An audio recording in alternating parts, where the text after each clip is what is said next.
Christian life is not an easy life. సాధు సుందర్ సింగ్ గారు ఒక మాట అంటారు, క్రీస్తు కొరకు చనిపోవాలంటే ఈ రోజు నేను చచ్చిపోతాను, కొన్ని గంటల్లో నేను చచ్చిపోతాను.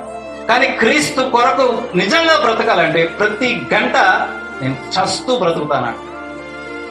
If you truly follows Jesus Christ, ఆయన ఆజ్ఞల గుండా నువ్వు నిజంగా వెళ్తే నీకు ఒక బాధ వస్తుంది గుండెల్లో. అరే ప్రభు ఇది చెయ్యొద్దని చెప్పాడే, నేను ఇది చేస్తున్నానే, నన్ను స్వీకరిస్తాడా, నన్ను తీసుకుంటాడా అని మనం అనుకుంటాం.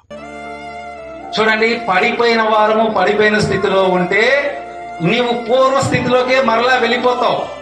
ప్రతి మనిషి ఖచ్చితంగా ఎక్కడో దగ్గర పడిపోతాడు. కానీ అతనికి ఉండకూడదు ఏంటయ్యా అంటే, ఆ బురదే బాగుంది. ఏ బురద? మనం ఉన్న పాపానికి ఒక గుణం ఉంది తెలుసా? అదేం చేస్తుంది తెలుసా? పాపం చేస్తుండగా చేస్తుండగా చేస్తుండగా ఇదేం పెద్ద పాపం కాదులే, ఇది చాలా మంది చేశారులే.